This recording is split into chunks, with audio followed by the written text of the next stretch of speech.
नमस्कार प्यारे साथियों। अर्था स्कॉलर पे आपका पुनः स्वागत है। और जैसा कि आपको पता है कि अभी हम लोग 2000 प्लस क्वेश्चन सीरीज को स्टार्ट किए हैं, जहां हम लोग अभी प्रीवियस ईयर क्वेश्चन को डिस्कस कर रहे हैं। ठीक है। आज ये हमारा डे 12 है। इसका मतलब इससे पहले 11 क्लासेस चल चुकी हैं। तो आप उन वीडियोस को जाकर के जरूर देखें अगर आप इस बार का पेपर देने जा रहे हैं तो। ये सारे वीडियोस आपके पेपर को ध्यान में रखते हुए बनाए जा रहे हैं। इस सीरीज को करने का बेसिकली आपको दो फायदा होगा। एक तो आप अपने प्रीवियस ईयर क्वेश्चन से रूबरू हो जाएंगे, तो आपको पैटर्न, आपके एग्जाम का पैटर्न, मोस्ट रिपीटेड टॉपिक जो है ये भी क्लियर हो जाएगा, और किस लेवल तक के सवाल पूछे जाते हैं ये भी क्लियर हो जाएंगे। दूसरा, आपको इस सीरीज को करने का फायदा क्या मिलेगा, क्योंकि मैं सिर्फ सवाल नहीं कराता हूँ, कई सारे सवाल आपको पढ़ाता हूँ। तो कुछ कॉन्सेप्ट जो लगातार रिपीट हो रहे हैं, वो कॉन्सेप्ट भी आपके क्लियर हो जाएंगे। ठीक है। तो अभी तक जिन्होंने बिल्कुल कोई पीवाईक्यू को नहीं देखा है, उनको कहीं और जाने की जरूरत नहीं है। यहाँ मैं ये 2000 प्लस क्वेश्चन सीरीज जो स्टार्ट किया हूँ, इसमें मैं सारे क्वेश्चन आपको करवा दूंगा। ठीक है। इससे पहले डे 11 तक की क्लासेस हो गई हैं। आज डे 12 की क्लासेस हम वहीं से स्टार्ट करते हैं जहां हमने इसको खत्म किया था। ठीक है। आइए उन क्लासेस को बेसिकली हम लोग स्टार्ट करते हैं। ठीक है। तो क्वेश्चन नंबर 75 तक पिछले क्लास में हो गया था। आज हम क्वेश्चन नंबर 76 के अपने सीरीज को स्टार्ट कर रहे हैं। तो क्वेश्चन नंबर 76 आपके स्क्रीन पे है। आप भी जरूर इसका जवाब देने का प्रयास करें। ठीक है। तो पहला सवाल जो है 76, वो क्या कह रहा है? The slope of the production possibility curve is the.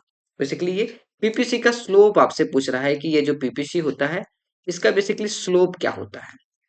MRS किसका स्लोप होता है? एमआरएस सर ये जो हमारा इंडिफरेंस कर्व होता है, इसका स्लोप होता है। तो ये ऑप्शन नहीं होगा। मार्जिनल रेट ऑफ एक्सचेंज, ये भी इसका ऑप्शन नहीं होगा। एवरेज रेट ऑफ ट्रांसफॉर्मेशन, ये भी इसका ऑप्शन नहीं होगा। जो हमारा सही ऑप्शन होगा वो ऑप्शन नंबर डी होगा। यानी जो पीपीसी का स्लोप होता है उसको हम एमआरटी बोलते हैं, मार्जिनल रेट ऑफ ट्रांसफॉर्मेशन बोलते हैं। आसान सवाल है, माइक्रो इकोनॉमिक्स के बहुत बेसिक सवाल है ये। ठीक है। सवाल नंबर 77 की तरफ चलते हैं। विच among the following is not well match. ठीक है। फिशिंग जो है वो नॉन एक्सक्लूसिव है, बट लार्ज लेक अराइवल, बिल्कुल। जो बड़े तालाब हैं वहां पे फिशिंग जो है वो नॉन एक्सक्लूसिव है, कोई भी जा करके उनको पकड़ सकता है। एयर जो है वो नॉन एक्सक्लूसिव है और नॉन राइवल भी है, बिल्कुल। एयर जो है वो हमारा पब्लिक गुड है। नॉन एक्सक्लूसिव और नॉन राइवल दोनों है। यूज ऑफ लाइट, वो राइवल हाउस। और क्या है? Stock of washing. Stock of washing जो है वो एक्सक्लूसिव मशीन है, बिल्कुल। डी तो सही है, बी भी सही है, ए भी सही है। ऑप्शन नंबर सी जो है वो इसका सही जवाब नहीं है, कि यूज ऑफ अ लाइट ये राइवल है, बिल्कुल ये राइवल नहीं है। ठीक है। तो क्वेश्चन नंबर 77 का ऑप्शन नंबर सी क्या है? सही जवाब है। अब अगर हम अपने अगले सवाल की बात करें, सवाल नंबर 78, in the entry prevention model of Bain, यानी पेन लिमिट थ्योरम से ये सवाल है। Firm charges premium over. अच्छा, जो फर्म प्राइस चार्ज करते हैं वो शॉर्ट रन में करते हैं, लॉन्ग रन में करते हैं। ठीक है। तो long run competitive price over long run competitive price, option number ए जो होगा वो सही जवाब होगा। ठीक है।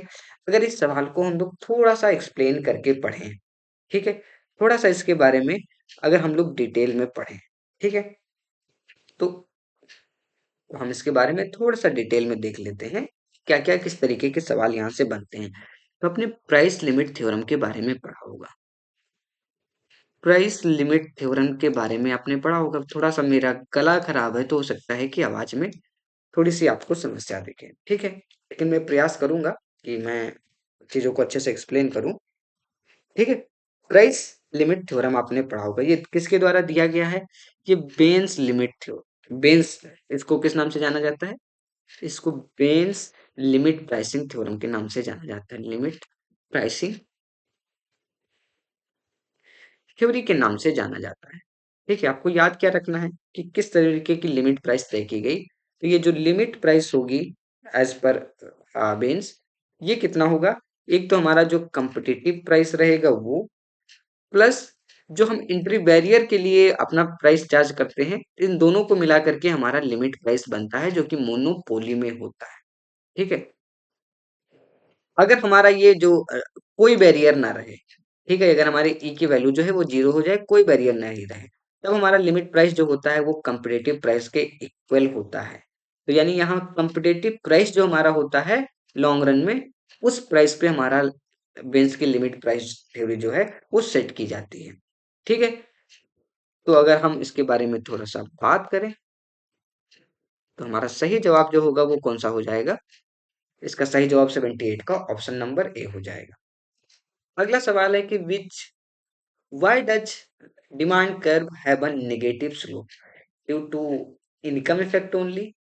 ओनली अगर आपको कहीं दिख जाए तो आप मान के चलिए कि वो बहुत गंभीर विषय के बारे में बात कर रहा है। मोस्टली टाइम अगर ओनली आपको दिख जाए तो वो गलत जवाब होता है, क्योंकि वो एक्सट्रीम केस को डिफाइन कर रहा होता है। ठीक है, ड्यू टू सब्स्टिट्यूशन इफेक्ट, बिल्कुल सब्स्टिट्यूशन इफेक्ट से होता है। तो ऑप्शन नंबर सेकेंड यानी ओनली सेकेंड, ठीक है, ये इसका सही जवाब हो जाएगा। बस थोड़ा सा आपके साथ वो खेल रहा था ओनली लिख करके, बाकी सवाल आसानी है। सवाल नंबर 80 की अगर मैं आपसे बात करूं, मैं थोड़ा सा सवाल को छोटा कर देता हूं कि which among the following is true for a cartel. अच्छा, जो कार्टेल बनाया जाता है उसके बारे में कौन सा सही है? It aims at maximising of individual firm profit. अरे भाई, इंडिविजुअल अगर करना होता तो वो कार्टेल बनाते क्यों? तो ए तो एकदम गलत जवाब हो जाएगा। तो ये ऑप्शन कट गया, ये ऑप्शन कट गया, ये ऑप्शन कट गया, यानी एक ही ऑप्शन आपका बचा, ऑप्शन नंबर सी, यानी सेकंड जो होगा वो हमारा सही होगा। तो आप एलिमिनेट करके भी सवालों को कर सकते हैं। ठीक है, क्या कह रहा है सेकंड की? Decide the total output in the industry. हाँ बिल्कुल, ये इंडस्ट्री की टोटल आउटपुट के बारे में बात करता है। ठीक है, बहुत बढ़िया। और क्या है भाई इसका सही जवाब? It does not fix the price, नहीं है, प्राइस भी फिक्स करता है, तो ऑप्शन नंबर टू ही इसका सही जवाब है। ये हमारा सवाल नंबर 80 था। अब अगर हम अपने अगले सवाल की बात करें, ठीक है, in the adjoining diagram which of the following lines represent law of return. ठीक है, तो इस सवाल पे बेसिकली बहुत सारी बहस हुई कि इसका सही जवाब क्या होगा। तो एज पर यूजीसी नेट इसका सही जवाब जो होगा वो डी होगा। ठीक है, लेकिन आप इस सवाल को एक बार रीचेक जरूर करिएगा, मैं थोड़ा इसके जवाब से असंतुष्ट हूँ। ठीक है, तो आप इस सवाल का स्क्रीनशॉट लीजिएगा और इस सवाल के बारे में थोड़ा सा जरूर देखिएगा। ठीक है, हम अपने अगले सवाल की तरफ चलते हैं कि which among the following economist are associated with the concept of quasi rent. ठीक है, तो क्वासी रेंट के बारे में वो आपसे पूछ रहा है। ठीक है, तो ये कॉन्सेप्ट पहली बार दिया किसके द्वारा दिया गया है? ये कॉन्सेप्ट दिया गया है अल्फ्रेड मार्शल के द्वारा। किसके द्वारा? अल्फ्रेड मार्शल के द्वारा ये कॉन्सेप्ट दिया गया है। क्वासी रेंट बेसिकली क्या बताता है? ये टेम्परेरी इकोनॉमिक रेंट के बारे में, जो हमारा क्वासी रेंट है ये किसके बारे में बात करता है? ये टेम्परेरी इकोनॉमिक रेंट के बारे में बात करता है। इकोनॉमिक रेंट के बारे में बात करता है। ठीक है, तो मान लेते हैं कि अचानक से किसी गुड्स की डिमांड बढ़ जा रही है, तो शॉर्ट रन में उसकी सप्लाई को नहीं बढ़ाया जा सकता है। अब वो अगर शॉर्ट रन में बढ़ रहा है, उसकी डिमांड बढ़ रही है, तो उसका प्राइस बढ़ेगा जिससे आपको प्रॉफिट होगा। लेकिन ये शॉर्ट रन में ही होगा, लॉन्ग रन में तो फिर सब उस गुड्स को बना लेंगे, उसकी सप्लाई बढ़ जाएगी, फिर आपको उसका प्रॉफिट नहीं होगा। तो इसका सही जवाब क्या हो जाएगा? ऑप्शन नंबर ए, ऑप्शन नंबर ए, अल्फ्रेड मार्शल।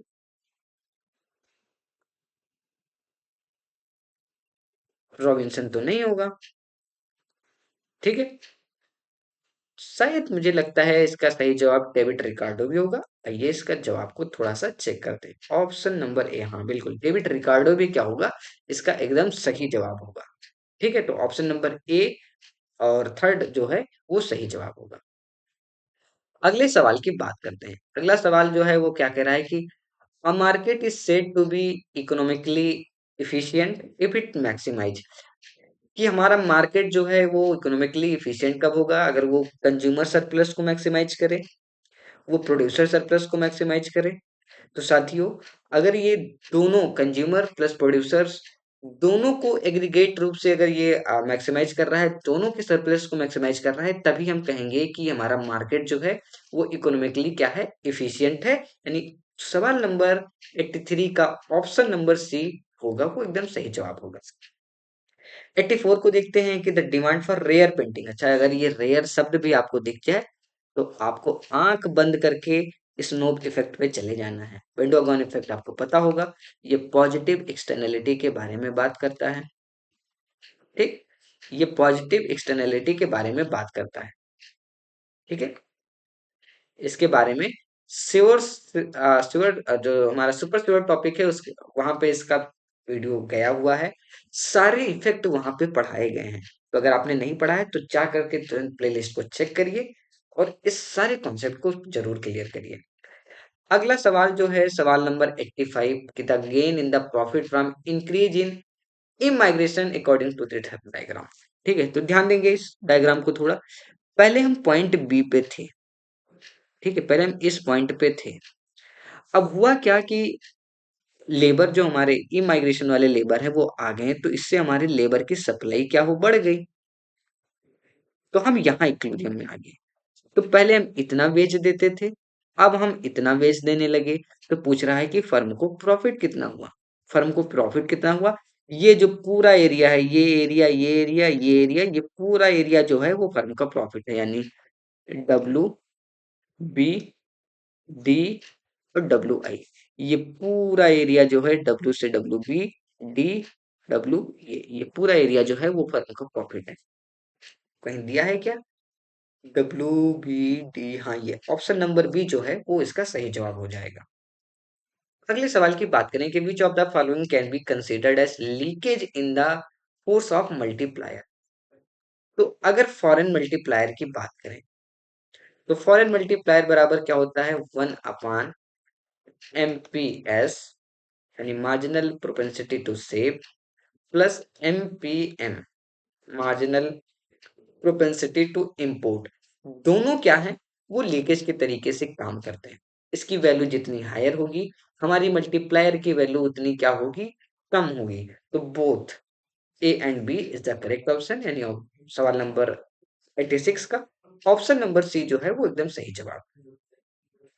अगला सवाल क्या कह रहा है कि as per ISLM framework and increase in the government expenditure will result in. अच्छा ठीक है, तो अगर मान लेते हैं हमारा कोई कर्व बन रहा है, ठीक है, तो ये हमारा IS कर्व है जो कि डाउनवर्ड होता है, इधर रेट ऑफ इंटरेस्ट कर लेते हैं, इधर इनकम कर लेते हैं। ठीक, ये हमारा क्या है, LM कर्व है।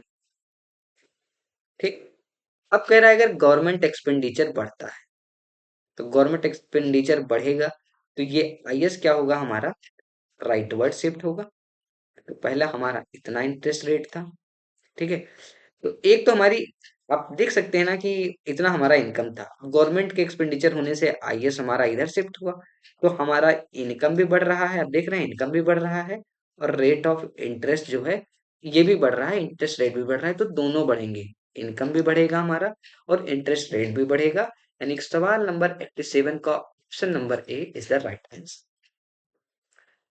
अगला भाई साहब सवाल क्या कह रहा है कि इन 1973 oil crisis also triggered a wide spread economic crisis in USA। ठीक है, एंड सम यूरोपियन नेशन। ठीक है, अब ऑप्शन आपको दिया गया है, it led to disillusionment with established policy based on the Keynesian economics. हाँ बिल्कुल, ये तो सही है। There emerge a malady known as stagflation, बिल्कुल 1973 में स्टैगफ्लेशन आया, फिलिप्स कर्व फेल हुआ। New classical economics emerge as a challenge to economic, बिल्कुल सही है। तो option number A B C तीनों सही है, तो इसका सही जवाब जो हो जाएगा ऑप्शन नंबर डी हो जाएगा। ठीक है, अगला मैच द कॉलम वाला सवाल है, तो आपको मैच करना है बेसिकली। इधर ये जो ये वाला पार्ट आप देख रहे हैं, ठीक है, कीन्स, इरविंग कीन्स, और इधर हमारा ऑप्शन देके रखा है। ठीक है, तो इसका सही जवाब क्या होगा, एज पर कीन्स, मैंने बहुत बार बताया, एज पर कीन्स जो हमारा इंटरेस्ट रेट है वो नॉन मॉनेटरी फेना है। ठीक है, सॉरी क्या है ये, इंटरेस्ट रेट जो है हमारा ये मॉनेटरी फिनोमिना है। ठीक है, तो ए का तो 4 होगा। क्लासिकल के हिसाब से इंटरेस्ट रेट जो है वो रियल फिनोमिना है। अगर कीन्स के हिसाब से बात किया जाए, कीन्स के हिसाब से बात किया जाए, तो हमारा जो रेट ऑफ इंटरेस्ट है ये मॉनेटरी फिनोमिना है, ये मॉनेटरी फिनोमिना है। क्लासिकल के हिसाब से क्लासिकल और कीन्स की दोनों थ्योरी को सुपर सिवर टॉपिक्स के सीरीज में ऑलरेडी पढ़ा दिया गया है, अपलोड कर दिया गया है। ठीक है, अगर आप अपनी तैयारी के लिए सीरियस हैं तो आप उन वीडियोस को जरूर देखें जिस टॉपिक में आपको कंफ्यूजन है। ठीक है, सुपर सिवर टॉपिक में उसी सीरीज को लगातार चलाया जा रहा है जो आपके एग्जाम में आपको हेल्प करने वाले हैं, जहां से घूम घूम के बहुरूपिया रूप में सवाल आपसे पूछे जा रहे हैं। ठीक है, क्लासिकल के हिसाब से जो हमारा इंटरेस्ट रेट होता है वो रियल फिनोमिना है। ठीक है, रियल फिनोमिना है। ठीक, तो ए का 4 हो जाएगा और डी का हमारा क्या हो जाएगा, डी का हमारा सेकंड हो जाएगा। ठीक है, डी का हमारा क्या हो, अच्छा डी का हमारा सेकंड नहीं हो जाएगा, फर्स्ट हो जाएगा। हाँ ठीक है, बहुत बढ़िया बहुत बढ़िया। अब पूछा जा रहा है कि इंटरेस्ट रेट जो होगा वो नॉन मॉनेटरी फिनोमिना किसके हिसाब से होगा, तो एज पर फिशर जो हमारा इंटरेस्ट रेट होगा वो नॉन, ये मैं इधर लिख दे रहा हूँ, फिशर, फिशर के हिसाब से क्या होगा कि हमारा जो इंटरेस्ट रेट होगा वो नॉन मॉनेटरी फिनोमिना होगा। नॉन मॉनेटरी फिनोमिना होगा, इस कॉन्सेप्ट को याद रखिएगा। ठीक है, नॉन मॉनेटरी फिनो होगा। और विक्सेल के हिसाब से इंटरेस्ट रेट जो होगा वो बोथ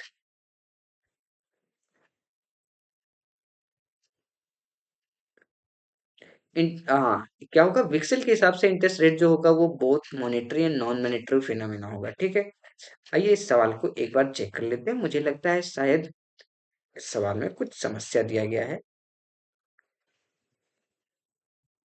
हाँ, एकदम सही है कि फिशर के हिसाब से नॉन मॉनेटरी फिनोमिना है और इसका ये सही जवाब हो जाएगा, यानी ऑप्शन नंबर ए जो मैंने आपको एक्सप्लेन किया, यही इसका क्या हो जाएगा, एकदम सही जवाब हो जाएगा। ठीक है, ऑप्शन नंबर ए इसका क्या होगा, ऑप्शन नंबर ए इसका सही जवाब हो जाएगा। ठीक है, अगले सवाल की अगर हम बात करें आपसे,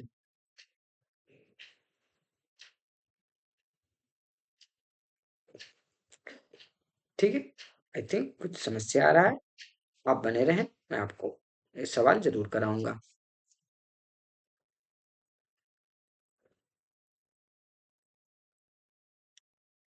तो आई थिंक इस क्लास में कुछ समस्या आ रही है, तो इस क्लास को हम क्या करते हैं, यहीं पे समाप्त करते हैं। नेक्स्ट क्लास में हम इसके आगे के सवालों को आपको जरूर कराएंगे। इस क्लास को फिलहाल यहीं पे समाप्त किया जाता है। अंत तक बने रहने के लिए आप सभी का बहुत बहुत शुक्रिया। हम नेक्स्ट क्लास में बचे हुए कॉन्सेप्ट को जरूर डिस्कस करेंगे। Thank you.